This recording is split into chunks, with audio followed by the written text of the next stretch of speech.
Good morning students. आप सभी का जागृति क्लासेस की ऑनलाइन लर्निंग ऐप में हार्दिक स्वागत है। आज हम स्टार्ट करेंगे मैथमेटिक्स चैप्टर का बहुत ही इंपॉर्टेंट टॉपिक और वो है ट्रिग्नोमेट्री, जो कि क्लास 11 सीबीएसई इंग्लिश मीडियम के विद्यार्थियों के लिए बहुत ही इंपॉर्टेंट टॉपिक है। बिकॉज इस टॉपिक से रिलेटेड आगे जितने भी चैप्टर्स आएंगे, जिसमें कॉम्प्लेक्स नंबर भी है और साथ ही साथ आगे 2D में लाइंस हैं, ठीक है, उसमें भी ट्रिग्नोमेट्री का बहुत अच्छा यूज़ है। तो आज हम स्टार्ट करेंगे चैप्टर नंबर 3 ट्रिग्नोमेट्री। आपके सीबीएसई में क्लास 11th सीबीएसई ट्रिग्नोमेट्री।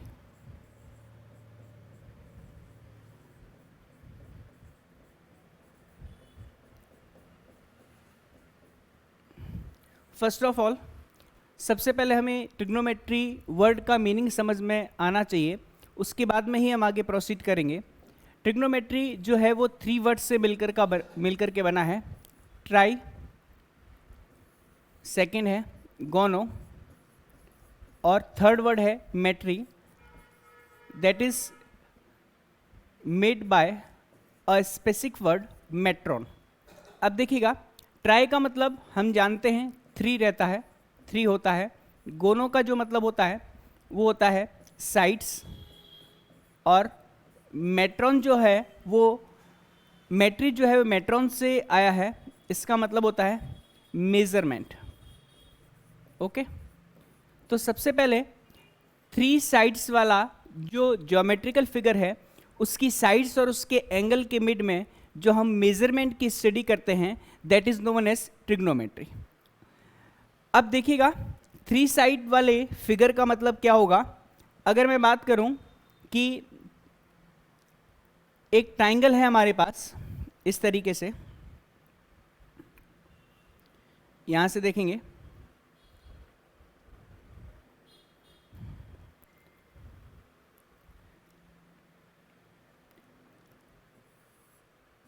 ये हमारे पास एक राइट एंगल ट्राइंगल है।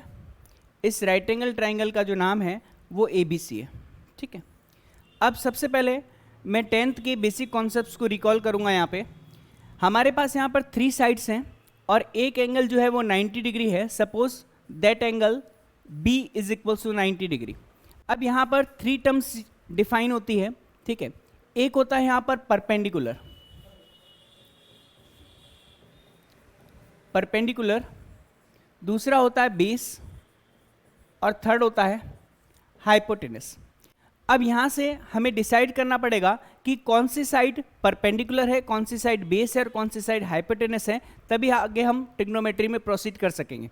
तो सबसे पहले देखिएगा, जो 90 डिग्री के ऑपोजिट वाली साइड होती है वो ऑलवेज हाइपोटेनस होती है। परपेंडिकुलर और बेस में जो होता है वो आपस में एक वॉर होता है कि परपेंडिकुलर कौन सा होगा, बेस कौन सा होगा। इस कंडीशन में अगर हमें बोला जाए कि परपेंडिकुलर और बेस को डिफाइन कीजिए, तो हम इस सिचुएशन में we can't define perpendicular and base as such AB and BC। But अगर हमें कोई एंगल गिवन है, सपोज करो ये C एंगल गिवन है थीटा, तो इस थीटा के ऑपोजिट वाली जो साइड होगी ये हो जाएगी अपने पास परपेंडिकुलर, ठीक है, परपेंडिकुलर, और रिमेनिंग जो साइड हो जाएगी वो हो जाएगी बेस। तो ऑलवेज ध्यान रखना, कोई आपको घुमाने की कोशिश करे, एक राइट एंगल ट्राइंगल बना दिया है, B 90 डिग्री है तो ऑपोजिट साइड ऑलवेज हाइपोटेनस रहेगा। परपेंडिकुलर और बेस में आपको कंफ्यूज नहीं होना है। अगर एंगल गिवन है तो परपेंडिकुलर ऑपोजिट वाली साइड एंगल के और थर्ड साइड बेस। अगर एंगल गिवन नहीं है तो सर या मैडम जो भी है उनको पूछेगा कि आप कौन से एंगल के रिस्पेक्ट में पूछ रहे हो। सपोज करो एंगल A के रिस्पेक्ट में पूछा जाता तो ये परपेंडिकुलर हो जाता और ये बेस हो जाता, ठीक है। तो it's depend on the given angle theta which one is perpendicular and which one is base. Okay, next one. अब हम यहाँ पे बात करेंगे कि ट्रिग्नोमेट्री में जो आपने क्लास 10th स्टैंडर्ड में भी ट्रिग्नोमेट्री कर रखा है, लेकिन 11th में उसका एडवांस वर्जन है, और एडवांस वर्जन में हम देखेंगे कि यहाँ पर कौन कौन से ट्रिग्नोमेट्रिक रेशियोज जो है वो हमें देखने को मिलते हैं। उससे पहले मैं यहाँ पर आपको एक वर्ड डिफाइन कर दूंगा, एंगल, ठीक है। देखिएगा एंगल क्या होता है। सपोज करो हमारे पास एक प्राइमरी लाइन है और ये सेकेंडरी लाइन है।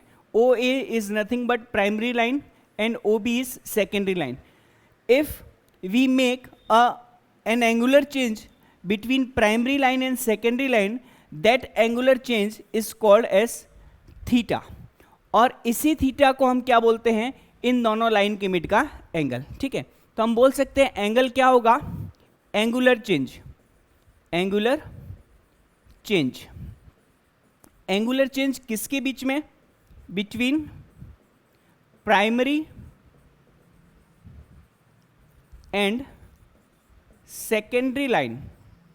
Primary and secondary line.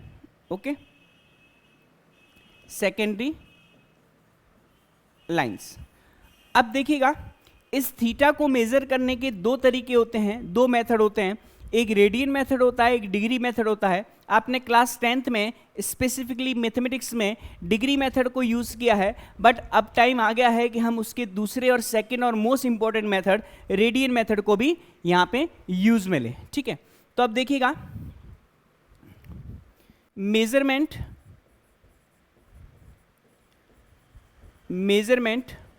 Of angles. ठीक है, तो ये दो तरीके से मेजर करते हैं. एक होता है अपने पास डिग्री मेजरमेंट,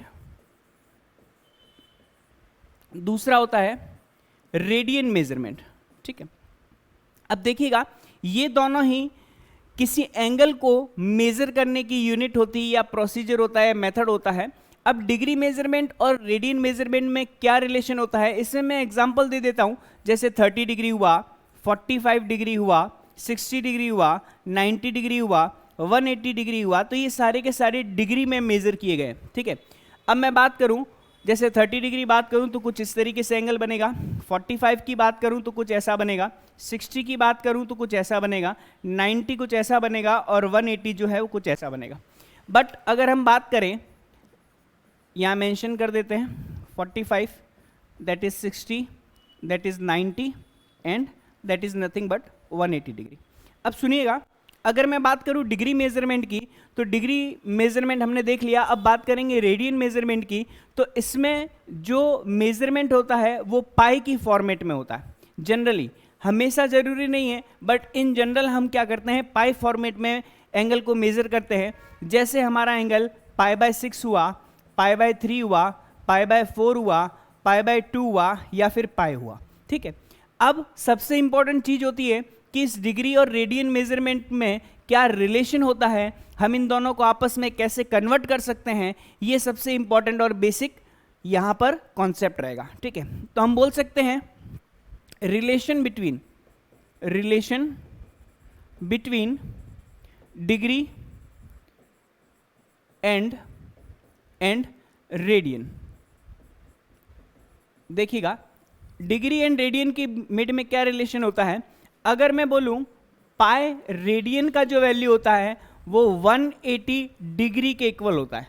सबसे इंपॉर्टेंट चीज है पाई रेडियन का वैल्यू. अब देखिएगा, काफी बच्चे यहाँ पर कंफ्यूज हो जाते हैं, बोले सर पाई का वैल्यू तो 22/7 के इक्वल होता है, या फिर अगर इसे हम डेसिमल फॉर्मेट में लिखे तो 3.14 के इक्वल होता है. तो ध्यान दीजिएगा, पाई का वैल्यू तो ऑलवेज 22/7 या 3.14 ही होगा, लेकिन पाई रेडियन का जो वैल्यू होता है वो किसके इक्वल होगा, 180 डिग्री के इक्वल होगा. दोनों चीज अलग अलग हैं, इसको मिक्स नहीं करना है. ठीक है, तो pi radian is equal to 180 degree. ठीक है, अब देखिएगा, जब कभी भी हमें एग्जाम्पल दिए जाएं डिग्री को रेडियन में कन्वर्ट करने का, तो यहां से हम देख सकते हैं कि अगर पाई रेडियन का जो वैल्यू 180 डिग्री के इक्वल है, तो हम देख सकते हैं कि 1 radian equals to 180 degree upon pi, या फिर 1 डिग्री इक्वल्स टू यहाँ से आप देख सकते हो कितना आएगा, पाई अपॉन 180. ठीक है, तो कुछ भी आपको पूछा जाए, रेडियन को डिग्री में कन्वर्ट करना है, और यहाँ से देखिएगा 1 रेडियन का वैल्यू 180 अपॉन पाई होगा. ठीक है, और यहाँ से अगर हमें 1 डिग्री का वैल्यू फाइंड आउट करना है तो पाई अपॉन 180 हो जाएगा. ठीक है, तो यहाँ से कोई दिक्कत वाली बात नहीं है. अब देखिएगा, अगर हमें एक एग्जांपल दिया जाए कि π/6 रेडियन को जो है वो कन्वर्ट करना है, किस में, डिग्री में कन्वर्ट करना है. ठीक है, किस में कन्वर्ट करना है, डिग्री मेजरमेंट में कन्वर्ट करना है. तो सिंपल सी चीज़ है, कुछ भी नहीं करना, यहाँ π/6 है, अब ध्यान दीजिए, या तो यहाँ पर 180 अपॉन पाई आएगा या फिर पाई अपॉन 180 आएगा। हमें पता है कि पाई से पाई को कैंसिल आउट करने के लिए पाई को अपॉन में रखना है, पाई से पाई कैंसिल आउट हो जाएगा, बिकॉज 180 डिग्री अपॉन पाई का वैल्यू 1 के इक्वल ही होता है, ठीक है, जो कि रेडियन में लो या फिर पाई अपॉन 180 भी 1 के इक्वल ही होता है। बट आपको ये पता करना है कि पाई से पाई कैंसिल आउट होगा, ये ट्रिक है ना, ये ट्रिक है, ध्यान में रखना है कि कब हमें 180 अपॉन पाई यूज में लेना है, कब हमें पाई अपॉन 180 यूज में लेना है। तो ध्यान दीजिएगा, पाई को पाई से कैंसिल आउट करने के लिए 180 अपॉन पाई, पाई से पाई कैंसिल आउट हो जाएगा, remaining 180 divide by 6 that is nothing but 30 degree. चीज समझ में आ रही होगी आपको। दो चार एक एग्जांपल यहां पर हम और ले लेते हैं, देखिएगा। मुझे बोला जाता है पाई बाय 4, पाई बाय यहाँ पे 2, पाई 3, pi by 4 and 3 pi by 2। ये सारे के सारे रेडियन मेजरमेंट है, इन्हें डिग्री में कन्वर्ट करना है। तो देखिएगा, ये सारे के सारे रेडियन में, ठीक है, ये रेडियन में, ये भी रेडियन में, रेडियन में, सारे रेडियन में, ठीक है। अब हमें क्या करना है, इन्हें कन्वर्ट करना है किस में, डिग्री में कन्वर्ट करना है, ठीक है। तो ध्यान दीजिएगा, अगेन मैं फिर से बोल रहा हूँ, पाई बाय 4 है, मल्टीप्लाई किससे करेंगे, 180 अपॉन पाई से करेंगे, पाई से पाई कैंसिल आउट हो जाएगा, 180 डिवाइड बाय 4 मतलब ये होगा 45 डिग्री। और ये आपको ध्यान में भी रखना है, पाई बाय 4 रेडियन का जो वैल्यू होता है वो 45 डिग्री के इक्वल होता है। Next one, pi by 2 multiply by again 180 upon pi, pi से पाई कैंसिल आउट होगा, आएगा answer 90 degree, pi into again यहाँ पे आएगा 180 अपॉन पाई, पाई से पाई कैंसिल आउट होगा, आंसर मिलेगा 180 डिग्री के equal. Next one, 3 pi by 4 again 180 upon pi, pi से पाई कैंसिल आउट होगा। इस बार देखिएगा 4 और 180 45 टाइम्स और मल्टीप्लाई करेंगे यहाँ से, तो ये अपने को मिलेगा 135 डिग्री के इक्वल, है ना। 45 को 3 से मल्टीप्लाई करेंगे तो कितना आएगा, 135 degree. Last one, 3 pi by 2 again हम करेंगे 180 और यहाँ अपॉन में क्या आएगा, पाई आएगा, पाई से पाई कैंसिल आउट, 2 टाइम्स यहाँ पे, सॉरी यहाँ पे आएगा आपके पास कितना, 90 और 90 इंटू 3 ये आएगा अपने पास 270 डिग्री। आई थिंक आपको ये कॉन्सेप्ट समझ में आ गया होगा कि हम रेडियन को डिग्री में कैसे कन्वर्ट करते हैं। नेक्स्ट वन में हम देखेंगे डिग्री को रेडियन में कैसे कन्वर्ट किया जाता है। सपोज करो आपको बोला जाता है 30 डिग्री, नेक्स्ट वन 45 डिग्री, ये 90 डिग्री है, यहाँ पे हम 180 डिग्री ले लेते हैं और यहाँ पे 120 डिग्री ले लेते हैं, ठीक है जी। अब आपको यहाँ पे ध्यान देना रहेगा कि इस बार हमें डिग्री गिवन है और डिग्री को हमें किस में कन्वर्ट करना है, हमें डिग्री को कन्वर्ट करना है रेडियन में, ठीक है जी। देखिएगा कैसे, 30 डिग्री है, मैंने अभी आपको बोला डिग्री से डिग्री कैंसिल आउट होगा, मतलब पाई अपॉन 180 से अपने को मल्टीप्लाई करना है, कैंसिल आउट होगा 6 टाइम, आंसर आएगा पाई बाय 6 रेडियन के इक्वल। गॉट इट, चीज समझ में आ रही होगी आपको। नेक्स्ट वन, ये आपके पास 45 डिग्री है, मल्टीप्लाई करेंगे अगेन पाई अपॉन 180 से, फिर से कैंसिल आउट करेंगे, 4 टाइम्स कैंसिल आउट होगा, आंसर आएगा पाई बाय 4 रेडियन के इक्वल। 90 डिग्री है तो 90 डिग्री अगेन पाई 180 कैंसिल आउट करेंगे 2 टाइम्स, आंसर आएगा पाई बाय 2 रेडियन के इक्वल।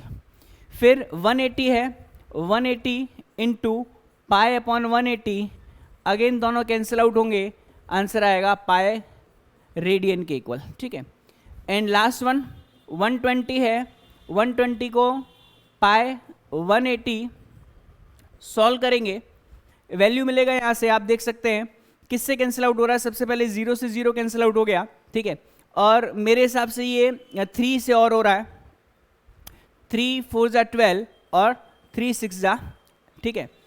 उसके बाद में अगेन 2 से ये 3, तो अपने पास आंसर आएगा 2 पाई बाय 3 रेडियन के इक्वल, ठीक है। सीधा 6 से भी कैंसिल आउट कर सकते थे, ये आपकी चॉइस है, कोई दिक्कत नहीं है, जो दिमाग में पहले आए उसी को अपने को सॉल्व करना है, ठीक है। मेरे हिसाब से radian to degree and degree to radian में आपको कॉन्सेप्ट क्लियर हो गया होगा कैसे एक दूसरे को कन्वर्ट किया जा सकता है। ठीक है जी, अब सुनिएगा मैं बार बार रेडियन रेडियन बोल रहा हूं, एक्चुअल में रेडियन की डेफिनेशन क्या होती है। देखिएगा रेडियन जो है वो सबसे पहले मैंने आपको बताया कि एंगल मेजरमेंट का एक तरीका होता है। अब रेडियन का क्या वैल्यू होता है मैं आपको बता देता हूं। मान लीजिए हमारे पास एक सर्किल है, ठीक है, इस सर्किल का रेडियस जो है वो आर यूनिट के बराबर है। कितने यूनिट के बराबर है? आर यूनिट के बराबर है। ये आर यूनिट है तो ये भी क्या हो जाएगा? आर यूनिट होगा। ये मैं ए पॉइंट ले लेता हूं, ये मैं बी पॉइंट ले लेता हूं। ठीक है जी, अब सुनिएगा, अगर मैं बोलूं कि यहां पर इस सर्किल की जो रेडियस है और ये जो रेडियस है, ठीक है, वो आप देख सकते हैं यहां पर एक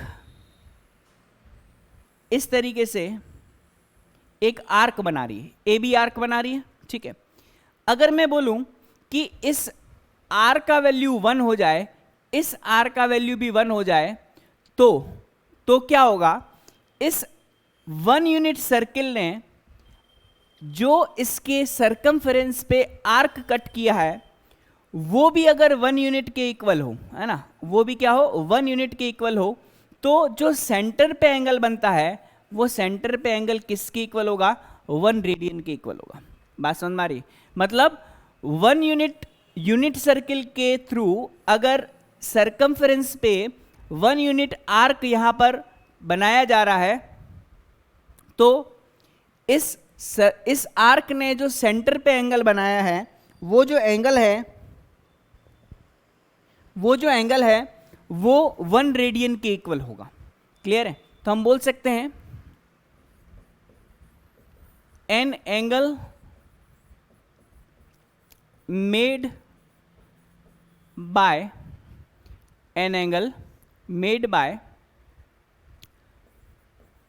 an arc of unit length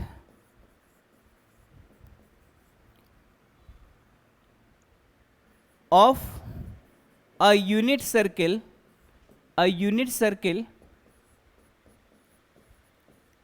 at the center is called 1 radian. Is called 1 radian. अगर आपको कोई पूछे कि 1 रेडियन की डेफिनेशन क्या है, तो यूनिट सर्किल ने अगर यूनिट आर्क ड्रॉ किया है कहाँ पर? इसकी सरकमफेरेंस पे, तो उसने जो सेंटर पे एंगल बनाया है वही एंगल क्या होगा? 1 रेडियन के इक्वल होगा। बात समझ में आ रही कि नहीं आ रही? क्लियर है सभी को? चलिए, अब ऐसा ये चीज जो है वो आपको कॉन्सेप्ट क्लियर हो गया होगा। ठीक है, अब देखिएगा नेक्स्ट में अगर हम बात करें तो उससे पहले यहां पर मैं आपको ये बता देता हूं कि जो आर्क होता है, ठीक है, वो यहां पर आपके पास होता है रेडियस इनटू एंगल के इक्वल होता है। रेडियस इनटू एंगल के इक्वल होता है। ठीक है जी, रेडियस इनटू एंगल के इक्वल होता है।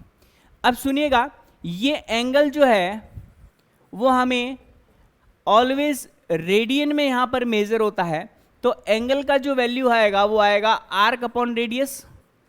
ठीक है, arc upon radius. Angle is nothing but equals to arc upon radius. ये क्लास 10th में पढ़ाया जाता है। अब सुनिएगा, आर्क जो है वो यहां पर मान लीजिए 1 यूनिट हुआ और रेडियस भी क्या है यहां पर? 1 यूनिट है, तो एंगल जो बनेगा वो किसके इक्वल बनेगा? एंगल बनेगा 1 रेडियन के इक्वल। ठीक है जी, ध्यान दीजिएगा, एंगल जो होती है वो एक डायमेंशन लेस फिजिकल प्रॉपर्टी होती है। ठीक है, फिजिकल प्रॉपर्टी जो कि डायमेंशन लेस है, जो एंगल है इसे हम फिजिकल प्रॉपर्टी जो कि डायमेंशन लेस होती है उसके नाम से जानते हैं, बट इसकी यूनिट जो होती है वो क्या होती है? रेडियन होती है। बात समझ में आ रही है सभी को? ठीक है, तो मेरे हिसाब से आपको एंगल जो है वो 1 रेडियन क्यों आता है ये क्लियर हो गया होगा। ठीक है, अब सुनिएगा, हमारे पास टोटल 6 ट्रिग्नोमेट्रिक फंक्शंस देखने को मिलते हैं जो कि आपने क्लास 10th में पढ़े हैं। ठीक है,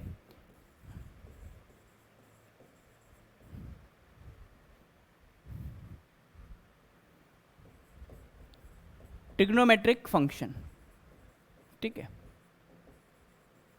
ट्रिग्नोमेट्रिक फंक्शंस।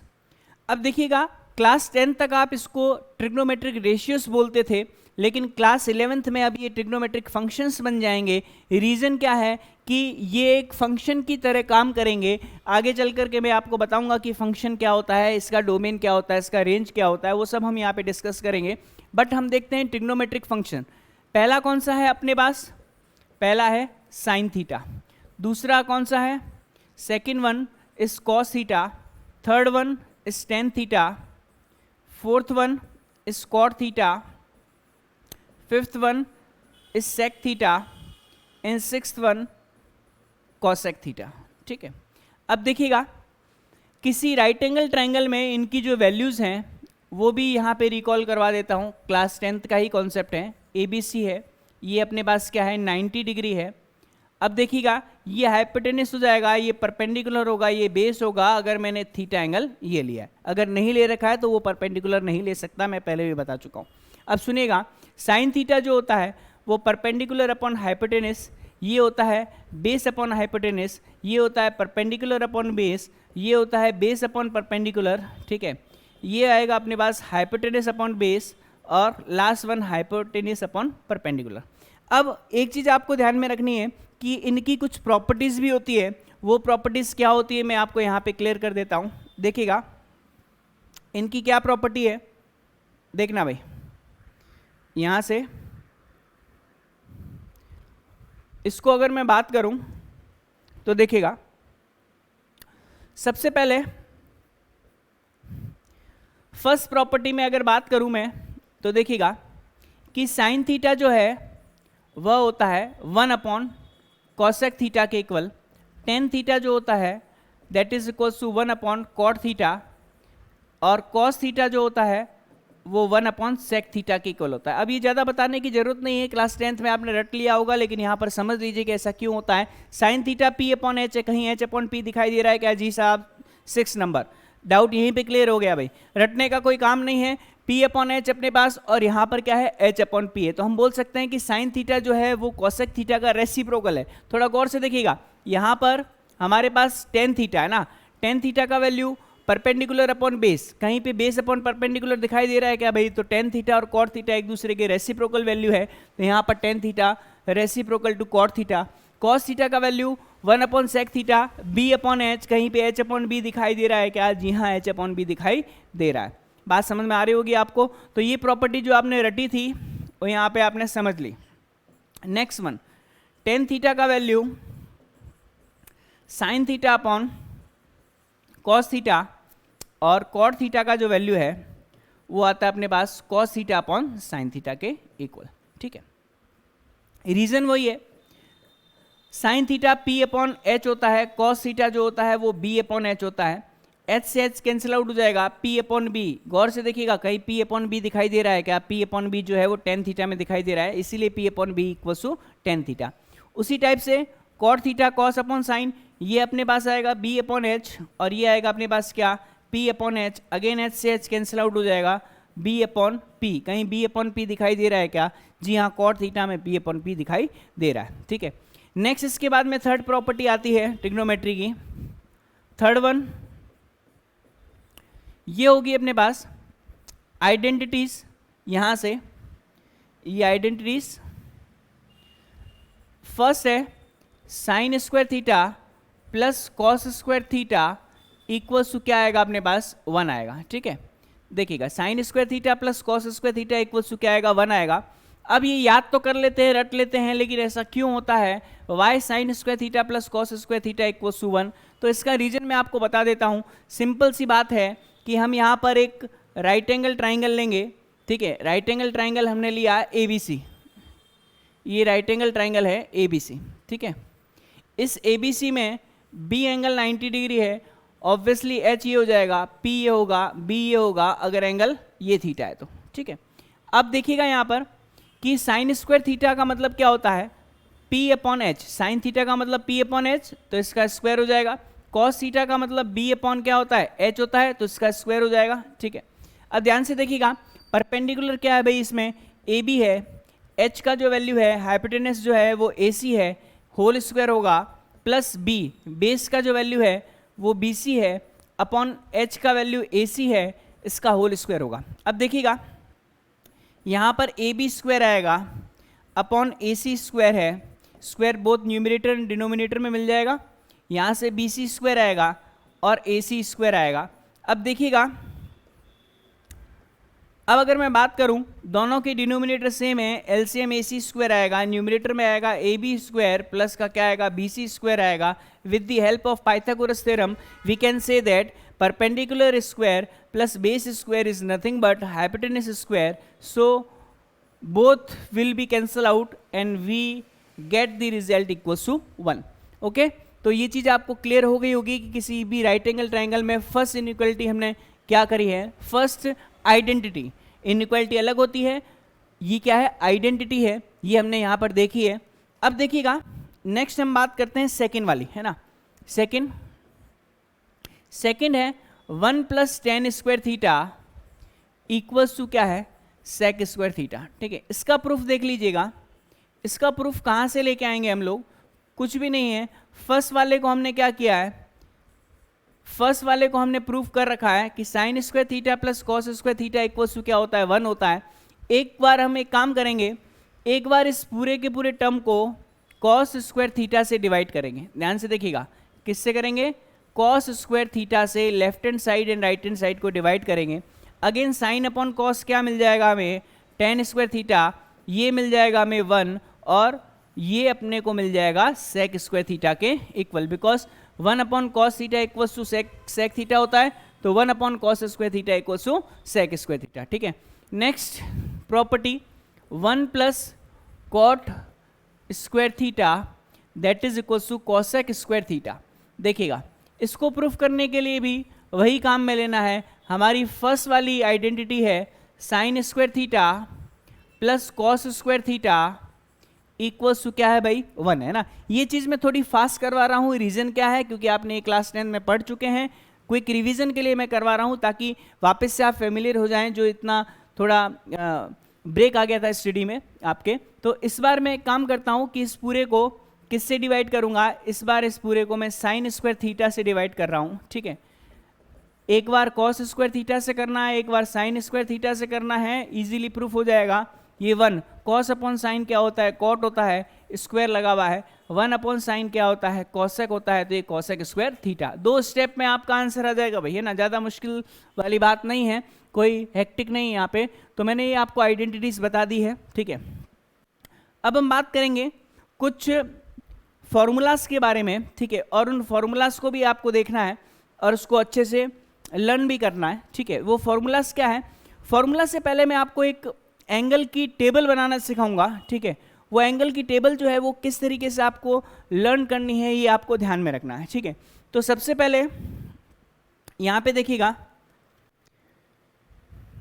मैं यहाँ से एक टेबल जो है वो जनरेट करता हूँ। ठीक है,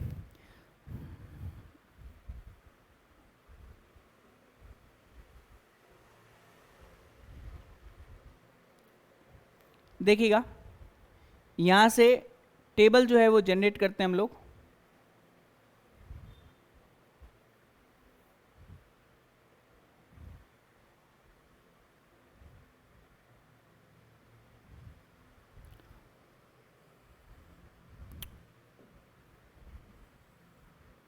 और ये टेबल कैसी है, आपको ये कुछ बेसिक वैल्यूज जो है वो आपको ध्यान में रखनी है, जो कि डिग्री एंड रेडियन में कन्वर्जन बताती है।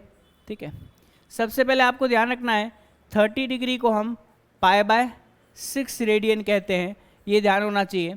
फिर 45 डिग्री आएगा, 45 डिग्री को हम बोलते हैं π/3, 45 डिग्री जो है वो अपना होगा π/4 रेडियन के equal.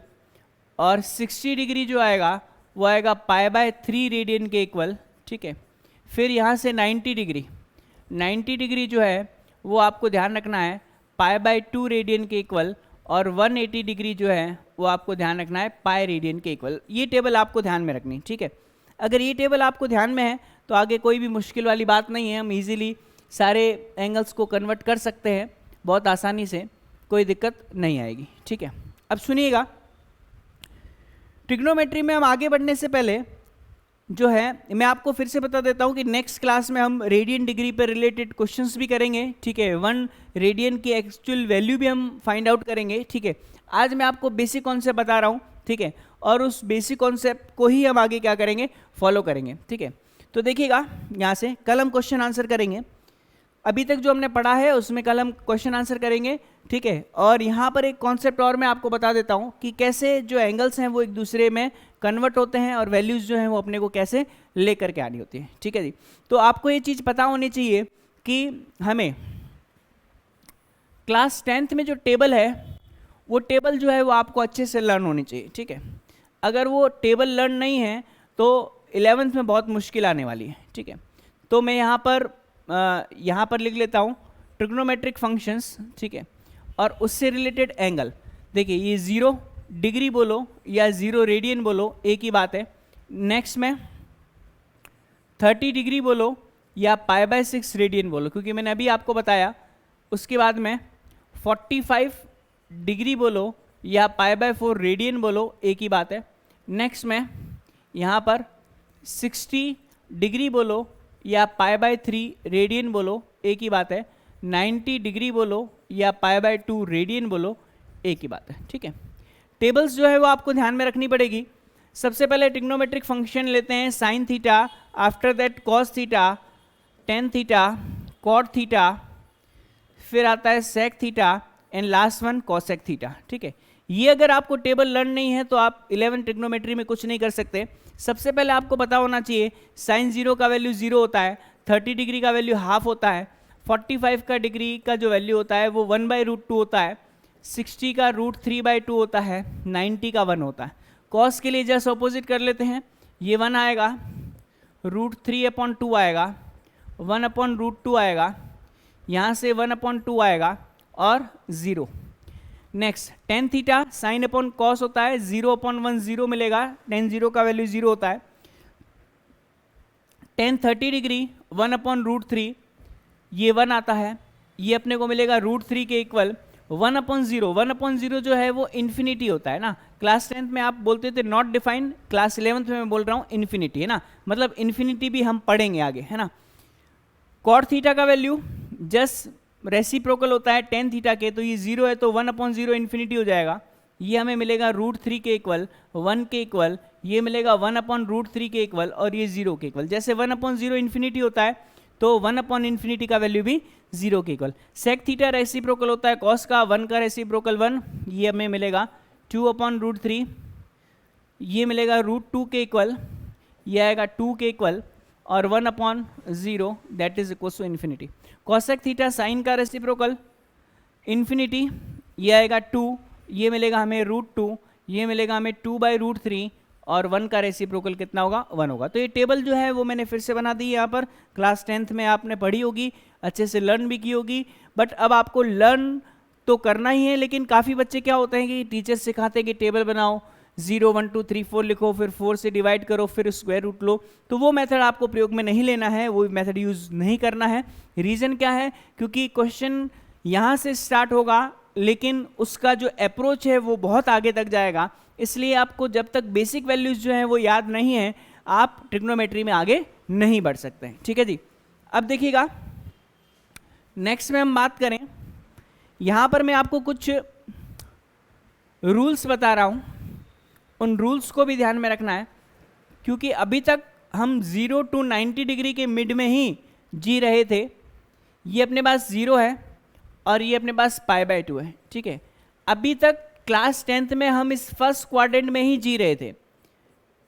Second, third and fourth quadrant और उसके बाद में infinite number of circular values यहाँ पर प्रेजेंट होती है। तो आपको ध्यान में रखना है कि फर्स्ट क्वाड्रेंट से भी हमें आगे बढ़ना है, ठीक है।